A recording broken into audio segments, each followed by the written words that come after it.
Sir, சொல்லுங்கள். உங்கள் பேர் என்ன? எங்கள் பேர் அக்கௌண்டன்ட். நீங்கள் எத்தனை வருஷமாக விவசாயம் பண்ணுறீங்க? நாங்கள் தலைமுறையாக பண்ணிகிட்டு இருக்கிறோம். நீங்கள் என்னென்ன கிராப் போட்டிருக்கீங்க? நாங்கள் போட்டது தென்னை போட்டுக்கிறோம், வாழை போட்டிருக்கிறோம், தக்காளி, மிளகாய், மஞ்சள் எல்லாமே போட்டது தான். நாங்கள் பண்ணாதில்லை, எல்லாம் பண்ணி போட்டோம். நீங்கள் எந்த மாதிரி விவசாய முறை பயன்படுத்துகிறீங்க? எந்த மாதிரி விவசாயம்னா காலகாலமாக பண்ணிட்டு இருக்கிறது தான். ஆர்கானிக் எதாவது தெரியுங்களா? ஆர்கானிக்கு ஆரம்பத்தில் ஆர்கானிக்கெல்லாம் இல்லை. மொத்தத்தில் விவசாயம்ங்கிறது இப்போ ஆர்கானிக் எல்லாம் போட்டு எதுவும் வேலை செய்கிறது இல்லை. மருந்தடித்தா ஆர்கானிக் மருந்தடித்தா பூச்சி சாகாது. இந்த மருந்து அடிக்கணும், இந்த மருந்து அடித்தாலே சாகிறதில்ல. அதான் நேரங்காலங்கள் நல்லா இருந்தால் ஏதோ ஒரு நட ஜெயிக்கலாம். இல்லைன்னா விவசாயி பார்த்தீங்கன்னா எப்படின்னா ஒரு என்ன சொல்கிறதுனா தூக்கு கயிறு மாதிரி இயங்கிட்டு இருக்கிறாங்க இன்றைக்கி எல்லா விவசாயியுமே. பார்த்திங்கன்னா ஒரு நிரந்தரமான விலை கிடையாது. கவர்மெண்ட் சப்போர்ட் பண்ணுது அப்படின்னு பார்த்திங்கன்னா உலகமே பூரா பேசுது. நாட்டின் முதுகெலும்பு விவசாயின்னு பேசுகிறாங்க. அதெல்லாம் ஒரு கண் துடைப்பு. காசு இருக்கிறவனுக்கு தான் அரசியல் சம்மந்தப்பட்ட நபர்கள், ஒரு பொலிட்டிக்கலில் ஒரு பெரிய ஹையர் ஆஃபீஸரு, இந்த மாதிரி பெரிய பெரிய நபர்களுக்கு பேங்க்கில் சப்போர்ட் பண்ணுறாங்க, சொசைட்டியில் சப்போர்ட் பண்ணுறாங்க. சாதாரண ஒரு விவசாயிக்கு யாரும் சப்போர்ட் கிடையாது. அவன் ஏதோ என்ன சொல்கிறது அப்படின்னா விவசாயம் பண்ணி அவன் தலையெழுத்து நல்லா இருந்தால் பொழைச்சிக்கலாம், இல்லாட்டி ஆக வேண்டியதுதான். இதுதான் விவசாயினுடைய நிலைமை. உண்மையான நிலைமை கேட்டிங்கன்னா உண்மையாக சொல்லிடுவேன். ஒரு நடை பார்த்தீங்கன்னா 10 ரூபாய்க்கு விற்கிது, ஒரு நடை 100 ரூபாய்க்கு விற்கிற போது ஒன்றும் இருக்காது. 10 ரூபாய்க்கு விற்கிற போது நிறைய காய்க்கு. என்னன்னு கேட்டிங்கன்னா ஒரு விஷயம் கேட்டுக்குங்க. இந்த வருஷம் விற்கிதுன்னு அடுத்த வருஷம் பண்ணுவோம், அடுத்த வருஷம் விற்கிதுன்னு அதுக்கு வருஷம் பண்ணுவோம். ஏதோ ஒரு வருஷம் விற்கி ஒரு வருஷம் 5 லட்சம் ரூபா லாபம் வரும், ஒரு வருஷம் 10 லட்சம் போயிடும். இந்த 5 லட்சத்தை என்ன ஆகுன்னு கேட்டிங்கன்னா இந்த 5 லட்சம் ரூபா லாபம் வர்ற போது 20 லட்சம் ரூபா கடன் ஆகி போகுது. நஷ்டத்தில் தான் போகுது. இல்லை நஷ்டம் இல்லை, பெரு நஷ்டத்தில் போகுது. நீங்கள் விவசாயங்கிறதெல்லாம் வேற அதே சொல்கிறேன் பாரு, வேற தெரியாது எங்களுக்கு. இப்போ நீங்கள் இவ்வளோ பிரச்சனை வழி இல்லை. இப்போ நீங்கள் சோத்துக்கே வழி இல்லைன்னு நிற்கிறது தானே உண்டாகணும். நான் சொல்கிறது சோத்துக்கு வழி இல்லைன்னா வீட்டில் இருக்கிறது தானே உண்டாகணும். நான் சோறுமே பழைய சோறு மோர்ந்து இருக்குதுங்கிற போது நான் பிரியாணி பண்ண எங்கே போவேன்? விவசாயினுடைய நிலைமை அதுதான். இந்த எனக்கு நல்ல ஒட்டுமொத்த விவசாயிக்கு இன்னைக்கு வரைக்கும் கஷ்டப்பட்டு இருக்கிறாங்கன்னா விலை நிர்ணயம் எதுக்கும் கிடையாது. இப்போ நீ ஒரு உதாரணத்துக்கு சொல்கிற, இன்றைக்கி ஒரு டிப்பர் தக்காளி 200 ரூபாய்க்கு விற்கிதுன்னு வச்சுக்கோ. அந்த 200 ரூபா தக்காளியை உற்பத்தி பண்ணுறதுக்கு 90 நாளைக்கு மண்டி போட்டுருக்கணும். அதை கொண்டு இப்போ மார்க்கெட்டில் போட்டீங்கன்னா அவன் இப்படிங்கிறக்குள்ள ஒன்றொருத்தனுக்கு கை மாற்றுற போது 25 ரூபா 30 ரூபா எடுத்துகிட்டு நம்மளுக்கு 170 தான் கொடுக்குறான். அது 20 ரூபாய்க்கு அவன் இந்த 200 ரூபாய்க்கு வாங்குறவன் 500 ரூபாய்க்கு விற்கிறான். ஆனால் விவசாயிக்கு என்னன்னா 200 ரூபாய்க்கு விற்கிறது 170 தான் கைக்கு வருது. இடைத்தரகர்கள் விவசாய சம்பந்தப்பட்ட அத்தனை விஷயமே இடைத்தரகர்களுக்கு மட்டும்தான் காசு வழியா, உழைக்கிறவனுக்கு ஊதியம் கிடையாது. நல்லா தெளிவாக கேட்டுங்க. நாங்கள்லாம் எங்கள் தாத்தா காலத்துலேருந்து நாங்கள் விவசாயத்தில் இருக்கிறோம். இன்னைக்கு நேரத்தில்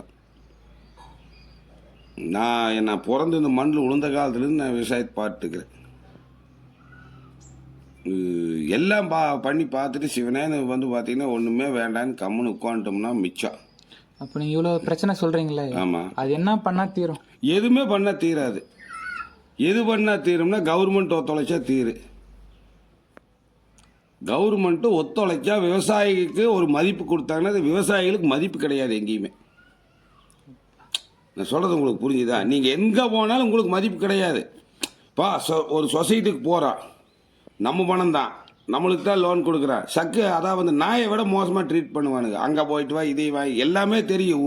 அதாவது பார்த்து ஒரு பேங்க் போகிறான், ஒரு மார்க்கெட்டுக்கு போகிறான், ஒரு மருந்து கடைக்கு போகிறப்பா விவசாயிக்கு விவசாய சம்மந்தப்பட்ட பொருள்களுக்கு எதுக்கும் விலை நிர்ணயம் கிடையாது. ஆனால் விவசாய சார்ந்த அத்தனை பேர் நல்லா இருப்பாங்க, விவசாயத்தை தவிர்த்து. நல்லா கேட்டுக்கோ, ஏன்னா நீ கேட்டங்காட்டி உண்மையான பேக் சொல்கிறேன். அதான் வந்து விவசாயத்தை சார்ந்த அத்தனை பேருமே நல்லா வாழ்கிறாங்க, 3 நேரமும் 30 சோறோட.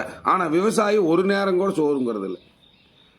காரணம் என்னன்னா, நீ ஒரு உரம் எடுத்துக்கோ, ₹1 கம்மினா கொடுக்க மாட்டான். நல்லா கேட்டுக்கோ. இப்போ டிராக்டருக்கார ₹100 கம்மினா ஓட்ட மாட்டான். ஒரு விதை வாங்கினா ₹1 கம்மினா கொடுக்க மாட்டான்.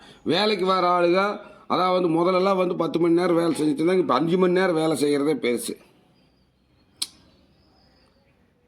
இந்த மாதிரி நிறைய சிக்கல்கள் விவசாயத்தில் இருக்குது தம்பி. புரியுது.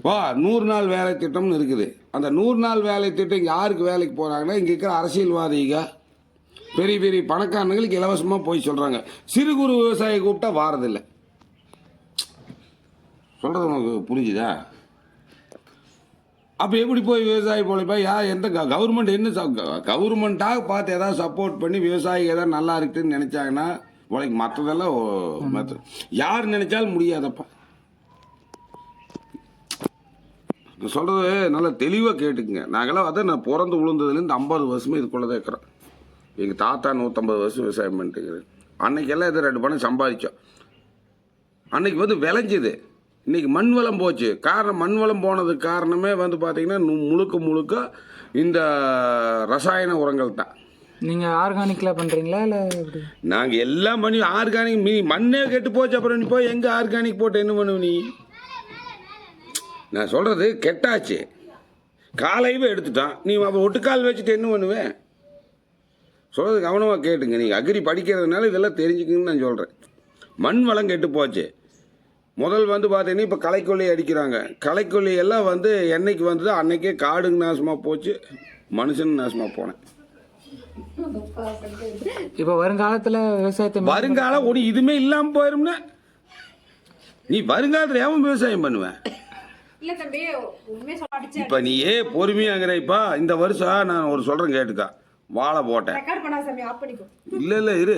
வாழை போய் கேட்டு கூட்டுக்கு போய் வாழை போட்டேன்.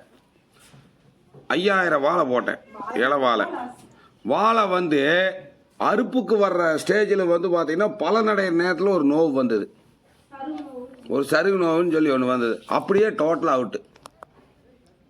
சொல்கிறது புரியுதா? 5-6 லட்ச ரூபாய் அவுட்டு. அதுக்கு வந்து பார்த்தீங்கன்னா இந்த ஆர்கானிக் உரம் முட்டா சரியாக போனால் அதுக்கு 2 லட்சம் செலவு பண்ணேன். மூடிட்டு இருந்திருந்தா அந்த 2 லட்சமாவது மிச்சமாயிருக்கு. நீ கொஞ்சம் ஈரானே புரிஞ்சுதா? அப்புறம் வந்து பார்த்தீங்கன்னா வெண்டைக்காய் போட்டா, தக்காளி போட்டா, எல்லாத்தையும் போட்டுட்டு தான் இருக்கிறா. அதான் சொன்னப்பா, 100ல் ஒரு 10 விவசாயிக்கு ஏதோ ஒரு நேரங்கால் நல்லா இருந்தால் 2 பணத்துக்கு விற்கி வரும். எல்லா விவசாயியும் ஜெயிச்சாங்கன்னா இந்த காடு தோட்டமெல்லாம் இந்த ரியல் எஸ்டேட்டு அது இதெல்லாம் எதுவுமே இருக்காது. விவசாயி நல்லா இருந்திருப்பான். சொல்கிறது உனக்கு புரிஞ்சுதா? எப்படி இத்தனை பூமி எந்த பூமிக்கு நீ விவசாயம் பண்ணுறதுக்கு? எல்லாமே விற்று தின்னாச்சு. வேறு வழியில் விற்று திங்கலின்னா விவசாயி சோறுங்க முடியாது.